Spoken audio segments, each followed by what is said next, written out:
Bonjour à tous. Nous allons aborder l'intérêt de l'alimentation MD chez le chat diabétique.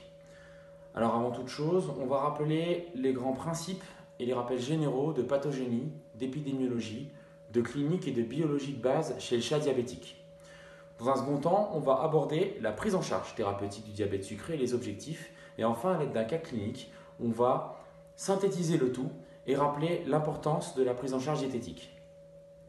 Alors tout d'abord, le diabète sucré chez le chat est lié à une insulinopénie relative.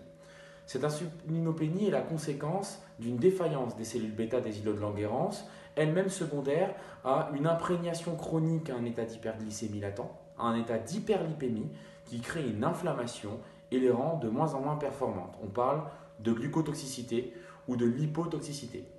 Ça représente jusqu'à dans 90% des cas.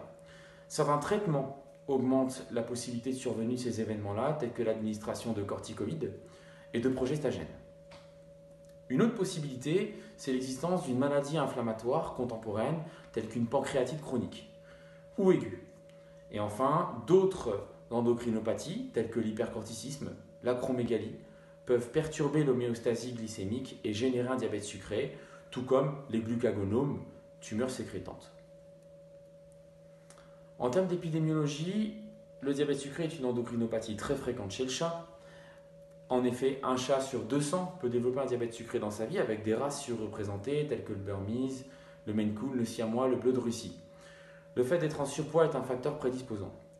Les signes cliniques n'étant pas très spécifiques, ils sont généralement dominés par une polyuropolidipsie, un abattement et surtout la plantigradie quand même caractéristique. Au regard de la biologie, le diabète sucré se définit comme la concomitance d'une hyperglycémie persistante, en excluant bien l'hyperglycémie de stress liée à la visite en secteur hospitalier pour un chat, associée à une glycosurie, et parfois on retrouvera également une hyperfructosaminémie. Parenthèse sur les fructosamines, alors il s'agit de protéines glycosylées qui sont donc dépendantes de la glycémie, mais également de la protéinémie des 10 à 20 derniers jours. Ce qui signifie que tout élément qui peut perturber l'homéostasie protéique va avoir une influence sur la valeur de fructosamine. En effet, les fructosamines peuvent être artefactuellement minorées lors d'hypoalbuminémie, lors d'hyperthyroïdie, qui occasionne un catabolisme protéique exacerbé, et c'est important de le savoir et de s'en rappeler. A l'inverse, par exemple chez le chien, une hypothyroïdie, qui diminue le catabolisme protéique, peut artefactuellement majorer la valeur de fructosamine. Et ce qu'il faut en retenir globalement, c'est qu'il est toujours très important de se faire sa première idée, tant au diagnostic que durant le suivi, de l'évolution du diabète sucré au regard des données cliniques, au regard des données biologiques de base, et d'y incorporer la valeur de fructosamine comme un élément qui va finalement lier le tout. Et non pas faire des fructosamines un élément central de notre prise en charge, parce que parfois, on a des valeurs aberrantes qui ne représentent pas l'homéostasie glycémique du patient. Alors, lors du diagnostic de diabète sucré chez le chat, il existe bien souvent des comorbidités, principalement dominées par une pancréatite, mais également des foyers inflammatoires ou infectieux internes, tels qu'une infection du tractus urinaire ou, chez le chat âgé, une gingivostomatite. Il existe également des néphropathies qui perturbent l'excrétion glycémique et également des endocrinopathies telles que l'hypercorticisme ou l'acromégalie. Alors maintenant, on arrive à la définition de la prise en charge du diabète sucré chez le chat avec des objectifs qui sont très spécifiques à cette espèce et différents de ceux qu'on a chez le chien. Initialement, dès lors qu'on a diagnostiqué le diabète sucré, notre objectif primitif est de permettre rapidement le maintien d'une euglycémie, d'avoir un contrôle très rapproché de cette glycémie. Le fait de rechercher cela permet d'optimiser les chances de rémission clinique. Une rémission est plus probable si le chat reçoit une dose d'insuline relativement réduite, moins de 3 unités par jour, si le chat est âgé. On part du principe que les chats âgés présenteront des formes de diabète sucré relativement plus modestes.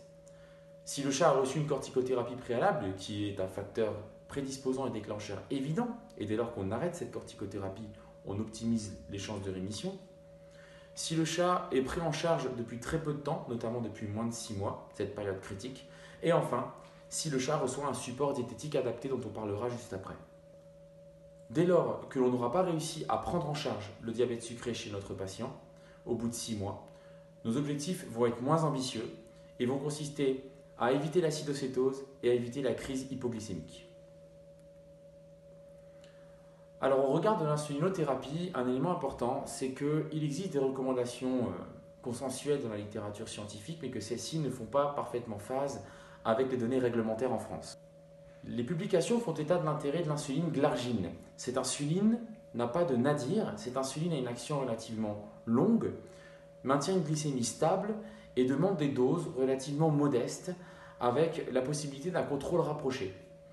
Un autre type d'insuline également utilisé chez l'homme n'ayant pas d'AMM chez le chat, c'est l'insuline d'étémir qui serait présumée beaucoup plus puissante et possiblement hépatosélective à employer chez des chats souffrant d'atteintes hépatobiliaires telles qu'une cholangite, une cholécystite ou d'autres fragilités de ce type.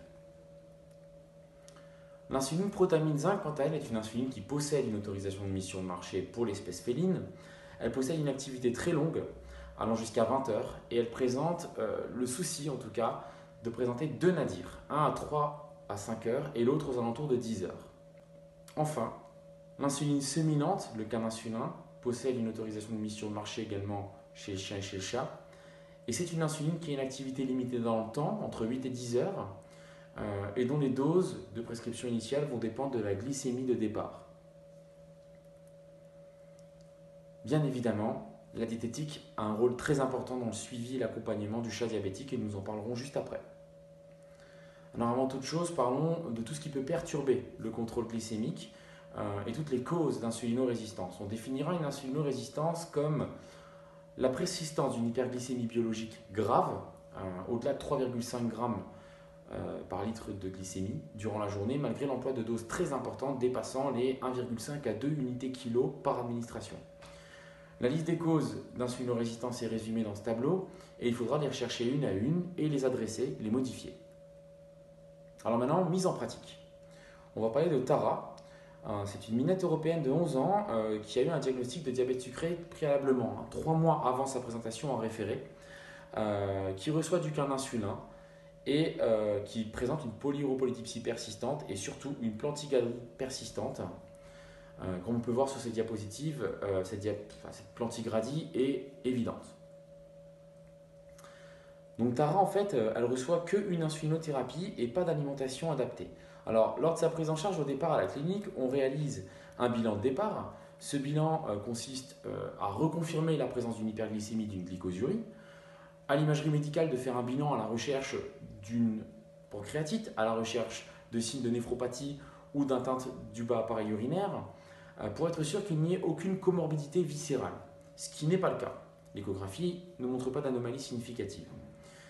Dans sa prise en charge, Tara, on la passe sous une forme d'insuline humaine, l'insuline glargine, en prétextant à ce stade-là le fait que le caninsulin ne réussit pas à lui seul à garantir la bonne stabilité glycémique. Et on propose effectivement un ajustement diététique et le passage à l'alimentation MD.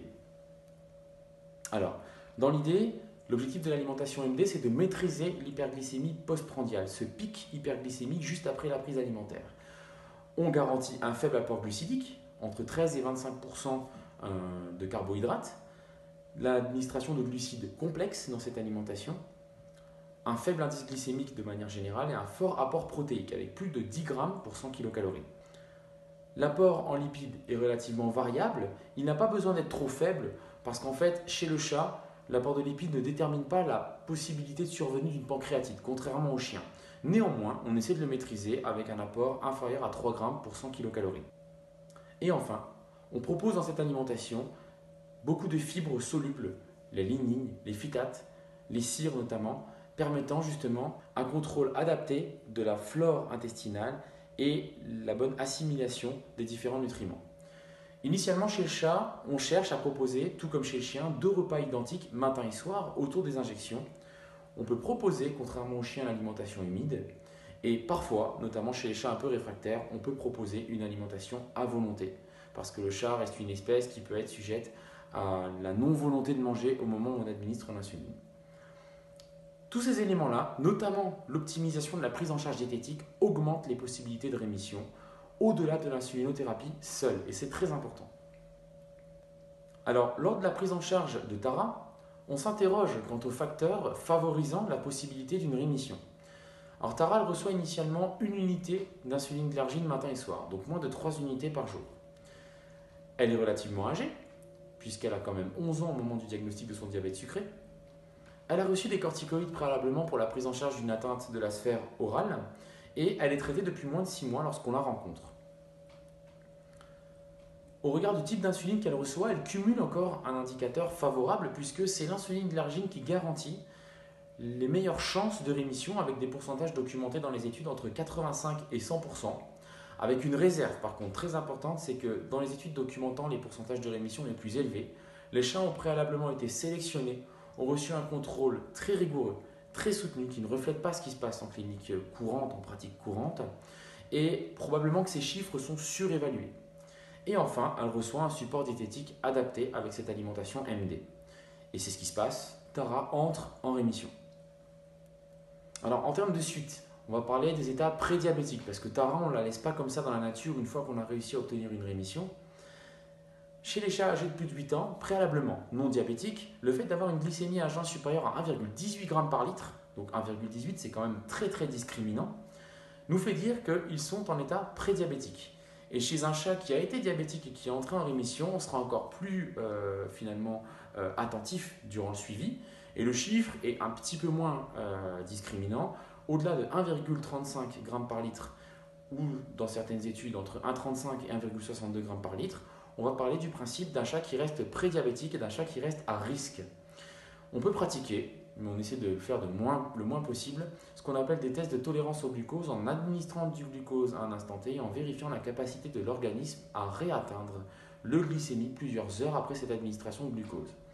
Et en fait, en termes de suivi, ça reste important, parce que si on oublie ces chats-là dans la nature, ils vont redéclencher un diabète sucré, avec de nombreuses chances, puisqu'ils gardent malheureusement des lésions histologiques persistantes. Alors, en conclusion, lors de diabète sucré chez le chat, on va devoir faire plusieurs choses. Tout d'abord, obtenir un diagnostic de certitude rapide. Ensuite, mettre en place une insulinothérapie adaptée aux besoins du chat. Et enfin, proposer un soutien diététique qui est incontournable. Ce soutien diététique est important pour plusieurs raisons. Il propose tout d'abord et il permet un contrôle métabolique optimisé. Il permet une maîtrise du statut pondéral. Il optimise les chances de rémission.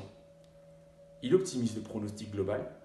Et il peut même déjà être mis en place chez des chats prédiabétiques, c'est-à-dire chez ceux qui, au-delà de 8 ans, commencent à avoir une glycémie équivoque et douteuse, ou alors, dès lors que l'on obtient une rémission, les chats maintiendront leur alimentation pour éviter une rechute. Voilà, je vous remercie pour votre attention.